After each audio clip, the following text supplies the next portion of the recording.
Prologue 1. Outskirt of Rulid Village, Underworld, 7th month of Human World Calendar 372. Part 1. Grasping the axe, swinging upwards, striking down. It might be just those actions, but if the mind was distracted even slightly, the reaction from the hard bark would bounce back relentlessly to both arms. Breathing, timing, speed, shifting of body weight, all of them must be perfectly controlled from the beginning, transmitting the hidden power from the heavy blade of the axe to the tree, producing a pleasant, clear, high-pitched sound. While he could understand the theory well, actually doing it wasn't that simple. Yu-Gi-Oh was given this task in the spring when he was 10, and it would be the second coming of summer since then, yet he could only get that pleasant feedback once out of 10 swings. He was told by fellow axe users that his predecessor, Garita Ji-san, always hit the bullseye, and even though he didn't show his fatigue after brandishing the heavy axe. But after merely 50 times, Yu-Gi-Oh's hands went numb, his shoulders became sore, and he could no longer lift up his arms. 43, 44. He counted with his loudest voice to push himself while striking the axe on the great tree's trunk. The sweat gushing out caused his eyes to blur. His hands became slippery, and his accuracy continually decreased. Partly due to his desperation, he grasped the wood-cutting axe tightly and brandished it over his body. 49, 50. His last strike was a big deviation from his usual skill. It hit the bark a distance away from the deep cut on the trunk, producing an ear-splitting metallic sound. Due to the reaction, which was as if it could make a spark come out of his eyes, Yu-Gi-Oh dropped the axe, staggered a few steps back, then sat down on the thick moss. While he repeated his rough breathing, he heard a voice mixed with laughter from his right. The good sound came out 3 out of 50 times, so the total is, 41, huh? It seems today's cereal water is your treat, Yu-Gi-Oh. The owner of the voice, who was laying down slightly further away, was a young boy of a similar age. Yu-Gi-Oh didn't reply immediately, but fumbled for the leather water canteen, then picked it up. He greedily drank the water, which had become completely warm. After he became comfortable, he closed it with the hard cork, then said, yours is only 43, isn't it? I'll catch up soon anyways. Here, it's your turn, Kirito. Yeah. Kirito was Yu-Gi-Oh's childhood friend and also his best friend, as well as his partner in this melancholy, sacred task. Since spring last year, Kirito wiped the sweat off his black forelock, stretched his legs straight, and raised his body. But he didn't pick up the axe immediately. His hand was on his hip while he looked above his head. Attracted by this action, Yu-Gi-Oh also looked up toward the sky. The midsummer sky of the 7th month was still ridiculously blue. Stuck at the center was the sun god Solus, which shone its overwhelming light from the sky. However, the light was obstructed by the branches of the great tree outstretched in all directions. Most of it didn't reach the roots where Yu-Gi-Oh and Kirito were. At the same time, the countless leaves of the great tree devoured the sun god's blessing. Its roots also relentlessly absorbed the favor of the earth god Terraria, allowing it to recover from Yu-Gi-Oh and Kirito's hard work of steadily cutting it down. No matter how much they did during the day, after a night's rest, when they came back the next morning, the tree would have already recovered half of the cut wounds from the previous day. Yu-Gi-Oh sighed lightly as he looked back to the tree from the sky. The great tree, the Giga Cedar, its sacred name was given by the villagers, was the monster with a diameter of 4 mels and had a height of 70 mels. The bell tower of the village church, which was the tallest building in the village, was only 1/4 its height. To Yu-Gi-Oh and Kirito, whose height only passed 1.5 mels this year, this ancient titan was a very suitable opponent. Is it unreasonable to cut down this guy using manpower? Yu-Gi-Oh couldn't help but think about this after seeing the cut on the trunk. The wedge-shaped cut wound had finally reached a depth of 1 mel, but the remainder of the trunk with 3 times the thickness was still healthy. In spring last year, when he and Kirito were taken to village chief's residence as they were at the suitable age for the duty of chopping the giant tree, he had heard a mind-boggling story. The Giga Cedar had stretched its roots here long before Ruli Village was founded, and the duty to cut the tree had been passed down the generations since the first settlers' time. Counting from the first generation to his predecessor, Garita G, of the 6th generation, Yu-Gi-Oh and Kirito were the 7th generation. More than 300 years had passed before they were given the duty. 300 years! At that time, it was an unimaginable span for Yu-Gi-Oh, who had just reached his 10th birthday. Of course, that hadn't changed even though he was 11 now. What he somehow could understand was, from the time of his parents, his grandparents, the time before that, and the time even further back, the amount of axe swings combined from those with this duty could be said to be infinite, and the result was just this cutting wound less than a mile deep. Why was cutting down the great tree so important? The reason was explained in a severe tone by the village chief. The Giga Cedar, with its huge body and its excessive vitality, took away the blessings of the sun and earth gods from its surrounding area in an enormous range. Seeds sown on the land in the shadow of the great tree wouldn't grow. Any effort to plant anything near it was futile. Ruled Village was a part of the Northern Garth North Empire, one of the 4 empires that divided and ruled over the human world, and it was also located in the remote northern region. In other words, this place could literally be called the edge of the world. North, east, and west, these 3 sides were surrounded by a steep mountain range, so in order to expand the fields or pastures, there was no way other than to cut down the forest in the south. However, that couldn't be done due to the Giga Cedar, which was rooted at the entrance of the forest. It had been said that its bark was as hard as iron, and even fire couldn't cause the slightest burn. Digging it up was also not possible, as its roots were as deep as it was tall. Therefore, the village founders had decided to chop its trunk down using the dragon bone axe, which would cut even iron, and the duty to do so had been passed down generations since then. The village chief finished telling the mission in his trembling voice. It made Yu-Gi-Oh feel terrible, so he asked, why shouldn't they just leave the Giga Cedar alone and open up the forest further south? Then the village chief replied in a frightening voice that cutting down the tree was their ancestors' vow, that vocation had turned into the village's custom to entrust chopping duty to 2 people. Next was Kirito, who tilted his head while wondering aloud why those ancestors chose to build the village here in the first place. The chief lost his words for a moment before going into a fiery rage and hit Kirito's and even Yu-Gi-Oh's heads with his fist. It had been a year and 3 months since then that the 2 continued taking turns with the Dragon Bone Axe and challenging Giga Cedar. However, most likely due to their immature arms, their axe swing couldn't make a deep cut into the tree trunk. The cut in the tree up until now was the result of the 300 years of work, so it was natural that the hard work from the 2 young boys wouldn't make much difference. They couldn't feel any accomplishment from their work as a result. No, their mood, not only could it be seen, their clear form of depression seemed like it could be verified in reality too. Kirito, standing beside Yu-Gi-Oh while staring wordlessly at Giga Cedar, seemed to be thinking the same thing. Then he briskly walked toward the trunk while stretching his left hand. Oi, Kirito, don't do it. The chief said not to peep excessively at the life of the great tree, didn't he? Yu-Gi-Oh hastily called out, but Kirito just glanced toward him while his usual mischievous smile floated on the edge of his mouth. The last time we looked was 2 months ago. It's no longer excessively, just occasionally. Always like this, huh?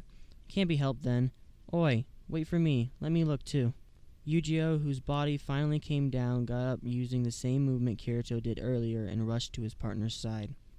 Ready, opening now, Kirito said in a low voice, with his left hand out front, the index finger and middle finger stretched out tightly while the remaining fingers held closed. A shape which looked like a creeping snake was drawn in the air before them. It was the most basic, devoted symbol of the god of creation. After slicing the symbol with his fingertip, Kirito immediately hit Giga Cedar's trunk. It didn't make the dry, striking sound it should have, but a clear sound as if it was from playing with silverware resounded softly. Then a small, squared light window emerged out of the trunk. Everything in the universe, regardless of whether it was able to move or not, had its existence governed by the god of creation, Stasia, in the form of life. Insects and flowers had a little, cats and horses had much more, and humans were given even more life than those. Then the trees in the forest and moss-covered stones had many times more life than humans. In all its forms, life had one similarity. It increased after being born, and once it reached the peak, continued to decrease. When life was completely depleted, animals or humans stopped breathing, the plants withered, and the rocks broke down. Stasia window was where the sacred text of the remaining life was inscribed. It could be called out when a person with proper sacred power cut the symbol, then struck the target. While most could pull out the window of pebbles or grass, it was somewhat difficult to do so on animals, and for humans, it was not possible to pull the window out without sufficient knowledge in the sacred arts first. On the other hand, it was a little scary to look at one's own window anyway. In general, the window of trees were easier to look at than humans, but the degree of difficulty of the evil tree Giga Cedar was as high as expected. Yu-Gi-Oh! And Kirito only became able to call out the window about half a year ago. There was a story that once, at the World Central Axiom Church in the capital city Centauria, the elder master of the sacred arts succeeded in pulling out the window of the earth god Terraria after a continuous ritual for 7 days and 7 nights. However, once the elder master looked at the earth's life, he became depressed, lost his sanity, and later disappeared. Upon hearing that story, Yu-Gi-Oh! Became a little scared not only to look at his own, but also the windows of large things like Giga Cedar, but Kirito appeared not to care. This time as well, he put his excited face close to the floating, shiny window. While Yu-Gi-Oh! Thought he sometimes couldn't understand his childhood best friend, he lost to his curiosity and looked into that surface. The pale purple square window had figures written in a combination of straight and curved lines. Those were the ancient sacred letters. If it were only reading a few figures, Yu-Gi-Oh! Was able to do it, only writing them was strictly prohibited. Well, Yu-Gi-Oh! Used his finger to confirm it one by one while saying the figures. 235,554. Ah, what was it months ago? Probably 235,590. On hearing Yu-Gi-Oh!'s reply, Kirito lifted his hands in an exaggerated manner, collapsed with his knees hitting the ground, then pressed his black hair using his fingers. Just 50? We worked hard for 2 months and only managed 50 out of 235,000? At this rate, we wouldn't cut it down within our whole life. No, that wasn't possible in the first place. Yu-Gi-Oh! Couldn't do anything but answer with a bitter smile. The 6 generations of woodcutters before us worked hard for 300 years, and the result was not even 1/4. To make it simple, it would take about 18 generations or 900 years more. Kirito, who was crouching with his head in his arms, looked up to Yu-Gi-Oh!, then suddenly grabbed Yu-Gi-Oh!'s legs. Yu-Gi-Oh! Lost his balance due to the sudden attack and collapsed onto the moss bed on his back. What's with that honor student attitude? At least act more troubled with his unreasonable duty. Even though he said that as if he was angry, a grin floated on Kirito's face while he rode Yu-Gi-Oh! And messed up his hair. Why you? Yu-Gi-Oh!'s hands grabbed Kirito's wrists and pulled hard. He then utilized the moment Kirito stiffened his body to resist, rolled vertically in a half circle, so now he was on top. Now payback time! While shouting and laughing, he pulled Kirito's hair with his dirty hands, but unlike Yu-Gi-Oh!'s soft, light brown hair, Kirito's pointed black hair rendered his attack meaningless. Yu-Gi-Oh! Then switched to tickling Kirito's flank. Ugh, that's... Kirito was running short of breath as he struggled against being held down and tickled, when suddenly a high voice came from behind them. You two! Slacking off again? At that moment, the fight between Yu-Gi-Oh! And Kirito came to a complete halt. This is bad. Both of them shrugged, then fearfully turned around. On the rock a little bit away from them, with both hands on her hips, a human figure with her chest protruding forward. Yu-Gi-Oh! Pulled out slightly, then spoke with a smile. Hey, Alice. You're pretty early today. Not early at all, just the usual time. The figure made an unfriendly face, the long hair tied on both sides of her head shining with a golden light under the sunlight filtered through the foliage. The young girl jumped off the rock nimbly. She wore a bright blue skirt with a white pinafore and held a wicker basket in her right hand. The young girl's name was Alice Schuberg, daughter of the village chief, and she was of the same age as Yu-Gi-Oh! And Kirito, 11 years old. For all children living in in the northern region, it was a tradition that they would be given their sacred task and become apprentices in the spring of their 11th year. However, Alice was the only exception. She went to school at the church instead. She was given private lessons from Sister Azaria in order to extend her talents in the sacred arts further as the best child in the village. However, Rulid wasn't wealthy enough to let the village chief's 11-year-old daughter merely study all day long, no matter how much talent she had. Everyone who could work must work. They had to continue repelling the constant attacks from drought, long period of rain, pests, all of which could shave off the life of the crops and livestock. In other words, from the guard of darkness Vector's prank. It was only when the harsh winter arrived that all the villagers could finally be at peace. Yu-Gi-Oh's house had wheat fields in a wide cultivated land to the south of the village. His father, Auric, and his ancestors were farmers. After knowing Yu-Gi-Oh, one of his 3 sons, was chosen for the chopping mission, his mouth was filled with words of delight, but in part of his mind he surely held some disappointment. Of course, they would receive the payment for the chopping mission from the village vault, but the fact that there was one less hand to help in the field wouldn't change. In practice, the eldest son of each house would be given the same sacred task as their father. In the case of a farmer's household, their daughter, next son, and the 3rd son would also follow this standard. Children of the tool shop's owner could continue working in the tool shop. A guard's child would become a guard, and the village chief's child would succeed them as the next chief too. Ruled Village had maintained this custom with almost no change for a few hundred years. The adults said that it was the gift of divine protection from Stasia, but Yu-Gi-Oh could faintly remember the incompatibilities in their story. Why, if the adults thought about expanding the village, why was there not a single change until now? He still couldn't understand.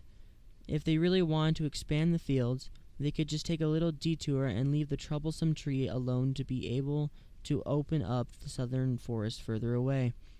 However, the chief, who was the wisest man, didn't have the faintest urge to review these old traditions. Therefore, no matter how much time passed, Ruled Village was still poor, so the chief's daughter, Alice, could only study in the morning, as it was necessary that she had to tend to the livestock and clean the house in the afternoon. Her first task after studying was to bring lunch to Yu-Gi-Oh and Kirito. With the wicker basket hanging on her right arm, Alice nimbly jumped down from the big rock. As she was on the verge of letting the next round of thunder fall off her small lips, Yu-Gi-Oh quickly got up while shaking his head. "We didn't slack off, really. We already finished our morning job." Alongside Yu-Gi-Oh's quick excuse, Kirito, behind them, reacted accordingly with, Yeah. Alice's pupils emitted a strong light to the two again, then her cheeks softened. "If you have enough energy to fight after finishing, I wonder if I should ask Garita-san to increase the workload for you two." Anything but that. Just kidding. Well, let's quickly have lunch. Today is so hot, if we don't eat it soon, it'll go bad." Alice then put the wicker basket on the ground, took a large-sized cloth from inside, and spread it out. She selected a flat area and laid the cloth down, on which Kirito quickly took off his shoes and jumped over to sit on it. Yu-Gi-Oh sat down after him, then the food was lined up one by one in front of the 2 hungry workmen. Today's menu was salted meat and baked bean stuffed pie, black bread cheese sandwiches and sliced smoked meat, several kinds of dried fruit, and milk squeezed in the morning. Even though the food aside from the milk could be well preserved, the intense sunlight of the 7th month could still rob life from the food without mercy. Alice told Kirito and Yu-Gi-Oh, who were nearly diving into the food, to hold on, as if she was commanding dogs, then quickly sliced the symbol in the air and confirmed the window of each food, starting with a bisque jar of milk. "Ugh, the milk has 10 minutes remaining, the pies have barely 15 minutes, and I even ran here. Well, then we'll just have to eat quickly, but make sure to chew it properly too." When the life of the food was exhausted, it became so-called rotten food, of which even a single bite would cause terrible symptoms such as stomachache to those without a very strong stomach. Yu-Gi-Oh and Kirito were already irritated enough and started biting the big sliced pie without saying a word. The 3 of them continued chewing their food without talking. It was obvious with the 2 hungry young boys, but Alice also made one wonder where she put all the food she ate with her slender abdomen. The food was cleared up one by one. First was the 3 slices of pie, followed by 9 slices of black bread, then the jar of milk was depleted. After that, the 3 of them breathed a sigh of relief.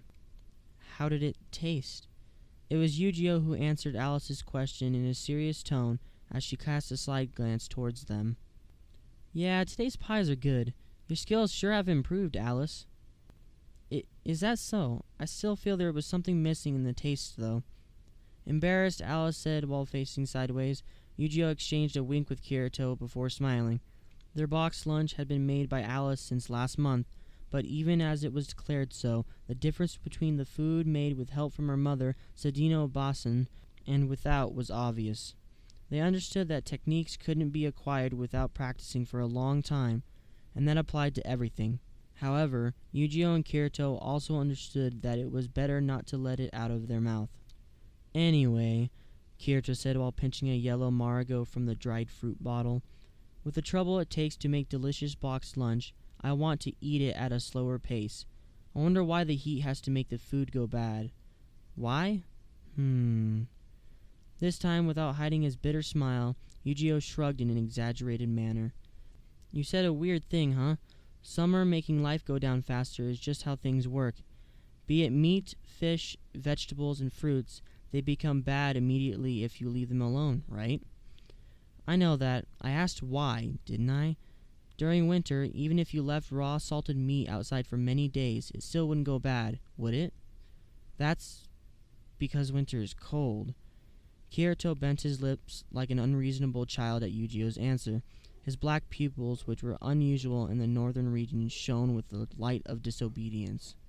That's right, it's just as Yujio said, the cold will make the food last longer. Not just in the winter. If it's cold, even during this season, we could still keep the food for a long time. This time Yujio was dumbfounded. He lightly kicked Kirito's shin with his toe. Don't say it like it's easy. Cold? Summer's hot, that's why it's summer. Are you thinking about using the absolutely taboo weather control art to call snow down? The next day, the Integrity Knights from the capital will fly here to get you. Yeah, nothing we can do. I feel like there's a way, some easy way. While Kirito muttered that with his frowning face, Alice, who was quietly listening to their conversation while using her finger to curl the tip of her pigtail hair up until now, said, "It's interesting." What do you mean, Alice? No, not about using the banned art. It doesn't need to be at a scale enough to cover the entire village, but just small enough to be able to put into this boxed lunch basket is good enough, isn't it? On hearing what she said as if it was perfectly normal, Yujio unintentionally turned to Kirito, who was nodding. A smile floated on Alice's face before she continued. There's a few things which are cold even in summer, like water from the deep well or the leaves of the sylve. If you put those in a basket, wouldn't it become cold inside? Ah, that's true. Yujio folded his arms in thought. At the center of the open space in front of the church, there was a fearfully deep well which had been dug when Ruled Village was founded. The water drawn from it was so cold that it could make hands go numb even in summer. Also, in the northern forest, there was some sylve trees growing. Their leaves were cold and released a pungent aroma when squeezed. They were very useful as treatment for bruises. Probably having a jar of water from the deep well or wrapping the pie with sylve leaves would make it possible to keep the boxed lunch cold while carrying it between places.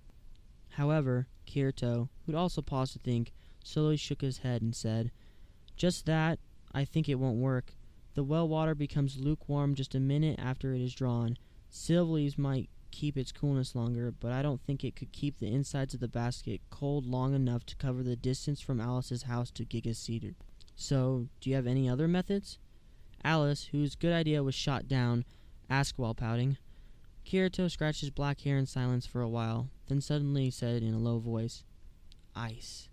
With a lot of ice, it'd be more than enough to keep the boxed lunch cold." "Oh, you..." Alice shook her head in amazement. "It's summer now. Where exactly can you find ice? Even the grand market in the capital won't have it," she said in a tone like a mother scolding her unreasonable child. Yujio, on the other hand, could recall the bad feeling, as he had seen Kirito making this tight-lipped face before. This childhood friend, when such a light floated in his eyes, when he spoke in such a tone, Yujio knew from experience that Kirito was thinking about something up to no good. Inside his head, he recalled when Kirito took the honey of the Emperor Bee to the eastern mountain, or when he broke the jar of milk which had expired 100 years ago in the church's cellar. Those scenes floated and disappeared in quick succession. Well, it's fine, isn't it? There's nothing wrong with eating in a hurry anyway. Also, if we don't start our afternoon work soon, we'll be late going back," Yujio said while quickly moving the empty plates back to the wicker basket, as he wanted to break off this disturbing topic. However, when he looked at Kirito's pupils, which were shining brilliantly, as if he had some idea, he inevitably realized that his fear had already become a reality. "What is it? What plan do you have this time?" His question was mixed with resignation. Kirito smiled before answering. "Hey, long ago, Yujio's grandfather told us a story, remember?" Which story?" Aside from Yujio, Alice also tilted her head slightly. Before Stasia summoned Yujio's grandfather to her side 2 years ago, a lot of legends were packed behind that white beard of his.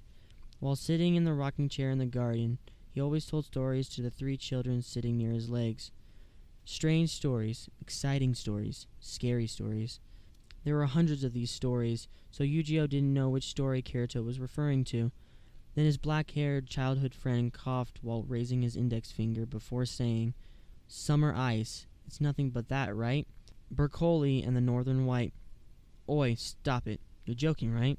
Yujio interrupted without listening to the end while swinging his head and hands violently. Bercoli, among the ancestors who founded Rulid Village, was the strongest sword user, who'd served as the first generation's guard chief. But since he lived 300 years ago, there was only a few remaining tales of his bravery, and the story Kirito mentioned was one of the most bizarre among them. On a certain day during the peak of summer, Bercoli noticed a big clear rock floating in the river to the east of the village. Upon picking it up, it turned out to be a lump of ice.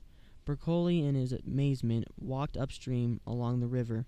Before long he arrived at the end of the world, the mountain range at the edge.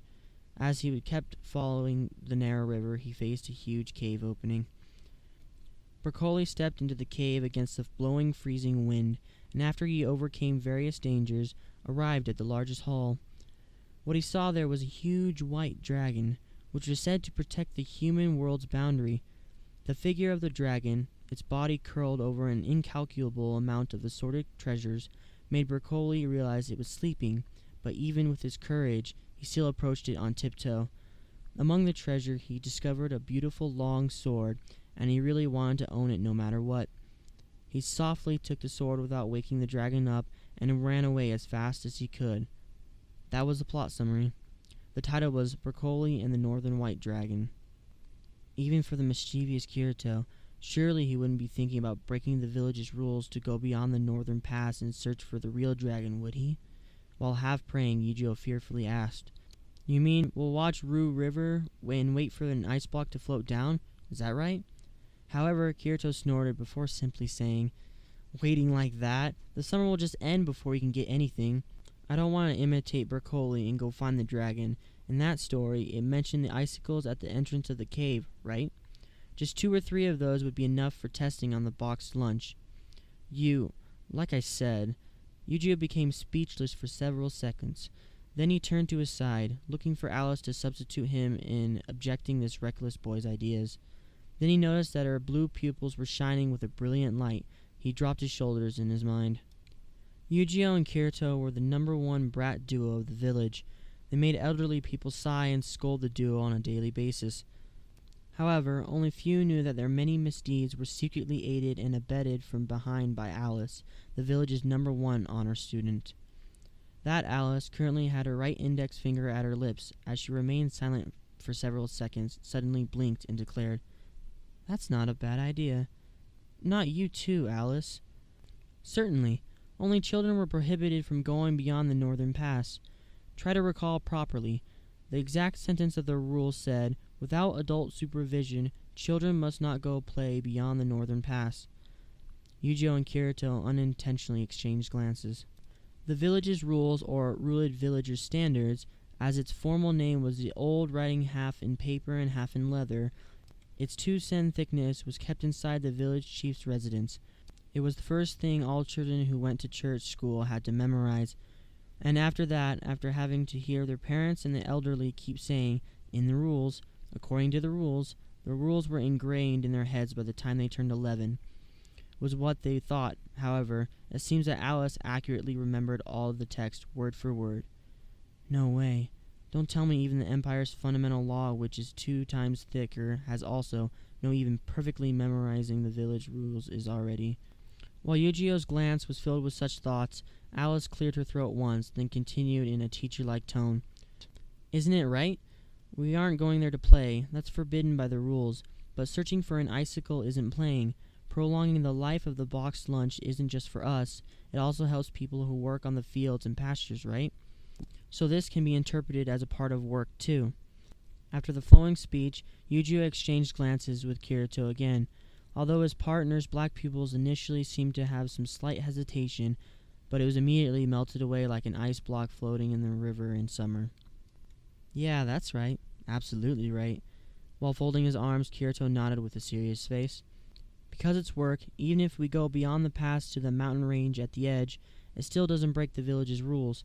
Look, Barbossa-san is always saying, right? Work isn't just that which was ordered. If you're free, then look for work. Like that. If they get angry, we can just refer to his saying, and it should be fine. The Barbossas were a wealthy family which owned the village's largest wheat fields. The current head of the house, Nigel Barbossa, was a 50-year-old man who still had a good body. Even though his house could harvest many times more than the rest of the village, he still wasn't satisfied, and whenever he met Yujiro on the street, he always greeted Yujiro with a sarcastic, "Still can't cut down that annoying cedar yet." Rumors said that he asked the chief for priority to cultivate the new land once Giga's cedar had been cut down. Yujiro's response was, "Before that happens, your life will be long gone." Of course, he only said so in his mind. Even though Kirito's idea to use Nigel's words as an excuse for going beyond Northern Pass was attractive, but having served as the restraint of the group for so long made Yujiro unable to stop saying, But going to the mountain range at the edge isn't breaking just the village rules, but that too, right? Even if we go past the pass and arrive at the base of the mountain, we still can't enter the cave. Upon hearing that, Alice and Kirito made a serious face. That, which Yujiro said was the absolute law which governed all people of the vast human world. Its authority was far beyond the Norlingarth North Empire fundamental law, let alone the ruled villagers' standards. Its name was Taboo Index. It was issued by the Axiom Church, the great tower which seemed to reach the heavens, located in the capital city Centauria. The thick book, which was bound in pure white leather, was provided not only to the North Empire that Yujiro lived in, but also at least one to every town and village in the East, South, and West Empires. The Taboo Index, unlike the village rules and the Empire's laws, just as its name implied, was a list of things one does not attempt.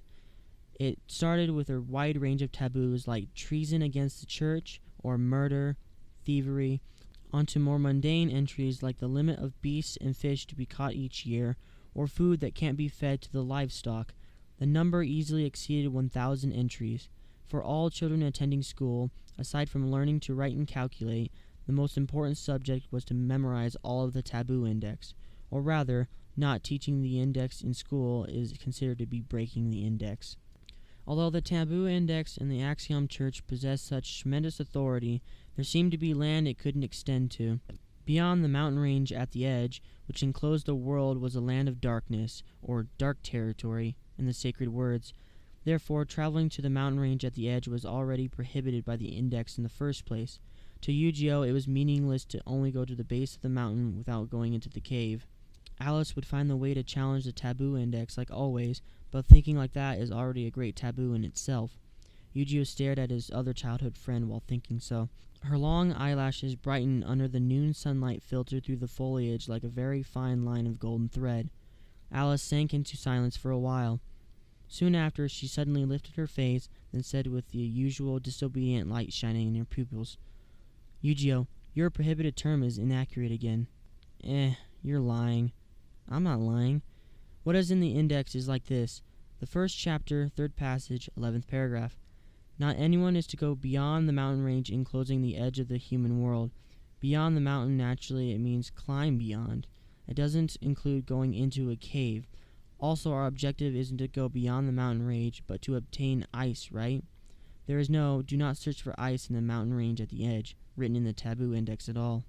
To the words gushing smoothly out in Alice's sweet and clear voice like a church's smallest bell, Yujiro didn't say another word. Indeed, he felt what Alice said was somewhat correct. But up until now, we haven't gone to the Northern Pass before. We have only followed the Rue River up to the Twin Ponds.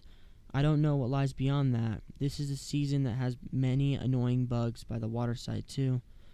While Yujiro was still stubbornly thinking in circles for a way to retreat, Kirito slapped his back, with a force not enough to reduce his life, before exclaiming, "Look, Yujiro, if Alice, who studies the most in the village, says so, there is no doubt about it. All right, then, it's decided. On the next rest day, we'll go searching for search for the Cave of Ice. Then it's better if the boxed lunch is made using the ingredients, which lasts a bit longer." Looking at the bright faces of his both childhood friends, Yujiro sighed within his mind before responding, "Yeah," weakly.